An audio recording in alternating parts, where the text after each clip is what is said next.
A very warm welcome to all of you to today's content. Today's content, in spite of being related to postcolonial literature, is slightly different. The intention is more like preparing the ground before sowing of seeds. In your paper on postcolonial literature, you have one novel and two short stories by writers from the continent of Africa. I use the word continent deliberately. Continent. Think of Asia. Japan is different from India in spite of similarities, right? So the paper predicts a kind of movement through similarity and dissimilarity. It's interesting also because you will find places where transcultural spaces open up between cultures of two communities and also between our culture and their culture. So the purpose of today's video is to share with you all certain interesting facts about the writers and about the communities that you'll be studying so that you can appreciate the literature in a proper way. So before I stress on the writers that we'll be reading, since I spoke about transcultural space, I'd like to refer to a particular portion like many other in the novel, Things Fall Apart, which I found particularly interesting and worth sharing. In chapter 5 of Things Fall Apart, you will come across the lines that you can see in the screen. The lines read, "The feast of the new yam was approaching and Umofia was in a festival mood. It was an occasion for giving thanks to Ani, the earth goddess and the source of all fertility." And then, after a couple of lines, the feast of the new yam is described. The feast of the new yam was held every year before the harvest began to honor the earth goddess and the ancestral spirits of the clan. New yams couldn't be eaten until some had first been offered to these powers. The chapter is about the festival and about the week of peace that precedes the festival. But the question is, does this sound interesting or familiar to you all? Write your answers in the comment section regarding your first impression about this section. Now, let me share with you all what I found interesting. This festival sounds quite similar to the ritual of Nabanno that we have in Bengal. Amongst the Igboo people, yam is the staple and hence new yam is first offered to the deities, whereas in our case, since rice is our staple, hence during Nabanno, we offer rice in the form of varieties of rice cake or pithas. Such parallel between cultures in our reading of postcolonial literature opens up the transcultural space. Now, if you think deeply about the festival of Nabanno with respect to the various states and regions and people of India, you will see various variations of the same, as for instance Bihu in Assam, Pongal in Tamil Nadu. So from this it follows that Africa, which is a land to a number of tribes and communities, the expectation when it comes to reading should not be a homogeneous one. The diversity of life, living and experiences had entered into the writing that have emerged out of that land. So now I'll move to the second section in which I intend to introduce you with the writers that we shall be reading for this section. Look into the map. The place with red star in the west is Nigeria.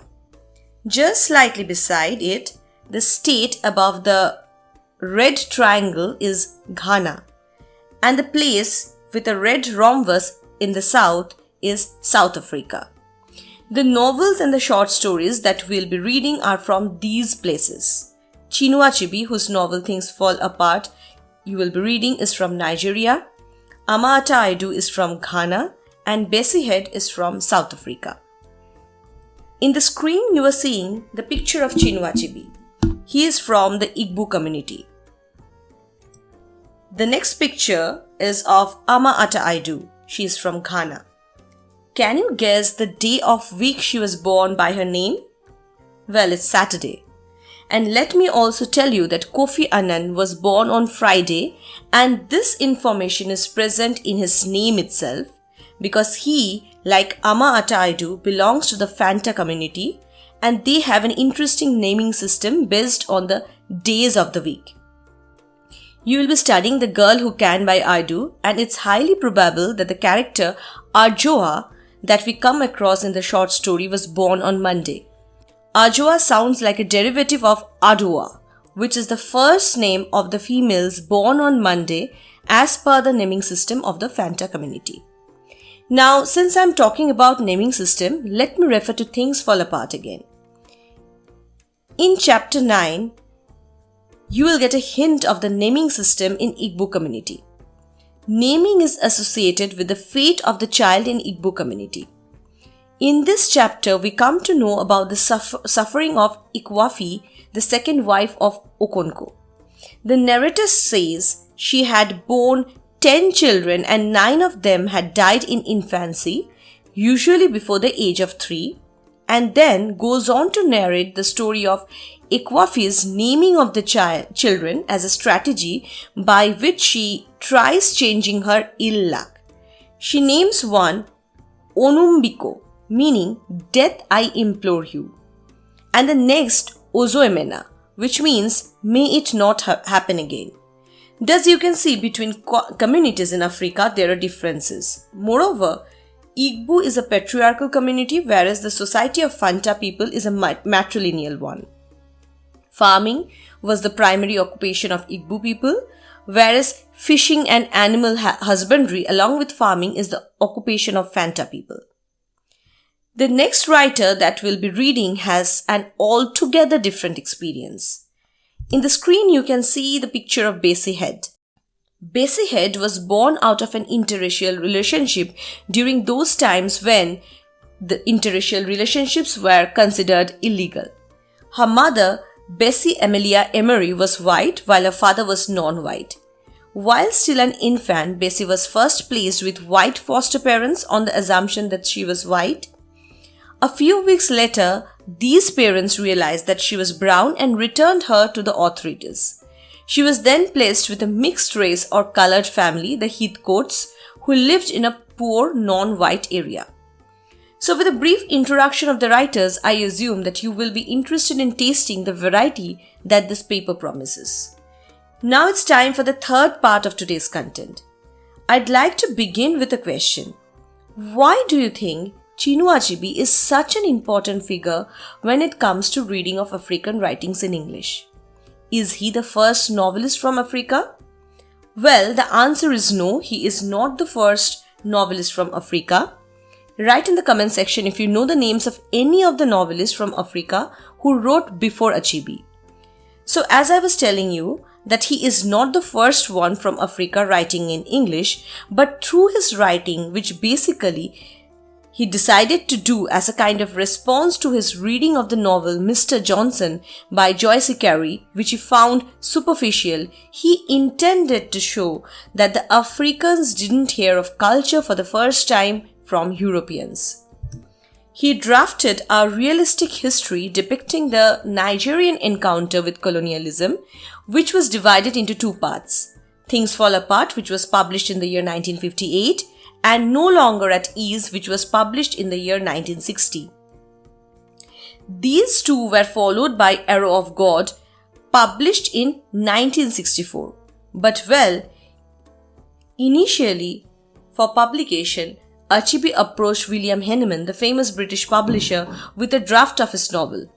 Mr. Heinemann was hesitant because not only was there no precedent for publishing modern African fiction, but he was also concerned about potential readership. But William Heinemann decided to take a chance, and what was the result of that, I believe all of you know. One of the reasons for such a hugely positive reception of the novel is also perhaps because of the fact that around 1952, Nigeria entered into the final phase of colonial rule and finally became independent in the year 1960. Now, previously when I was discussing post-colonial literature and I spoke about Fanon, I have referred to the psychological injury that colonization does to the psyche of the colonized subject. The people from various African communities were taken as slaves and were also exported as human resources. So what the people of Nigeria needed in the decolonizing phase is a kind of boost. And Achebe, believing it the moral and ethical role of the writer, tried doing the same through his work. In one of his statements given to the Morning Yet, he said that his role as a writer was to help his society regain belief in itself and put away the complexes of the years of denigration and self-abasement. So the time was potent with the elements of a proper reception, and undoubtedly Achebe opened a new avenue. So I have been speaking about the writers and about Achebe in particular. Now it's time for some lighter elements. With an intention of creating a kind of familiarity with the text Things Fall Apart, I would like to introduce you through pictures to some elements of Igboo culture. In the screen you can see the Igboo people in traditional attire and environment. This second image that you can see in the screen is something which I find particularly interesting. It is the picture of Egwugwu. The people whom you can see in the screen are wearing ghastly masks and are called as Egwugwu. In Igboo culture, they are masked spirits who dress in this way during particular rituals, and by doing so, represent the ancestral spirits. The next image is of kola nuts. The picture on the right is a more recent picture which shows the ritual is still prevalent. In Igboo society, before conversation between guest and host, especially on important matters, kola nut is served by the host and broken before the beginning of conversation. You will also come across another word, alligator pepper. From which part of alligator do you think they get this pepper? Well, there's no alligator in an alligator pepper. In the screen is the image of alligator pepper, which is a spice. The small grains or seeds that you can see in the screen is derived out of the fruit and used along with kola nuts before the beginning of conversation, and also as a spice for their cuisine. This is the picture of yam, which is the staple food of the Igboo people. This is the last picture of today's video. It is of Fofo, that is brought to Okonkwo's obi, that is hut, by his wives. It is equivalent to our rice or roti and is made by pounding yam or plantain. This is the regular traditional food of the Igboo people. So this brings us to the end of today's content. As I said earlier, it's more of a trivia content, but I believe it will grow your interest and make your read a relatable and interesting one. I've shared in the description box a link to the movie of Things Fall Apart for those who are interested in watching the movie. And so, finally, thank you all for joining me.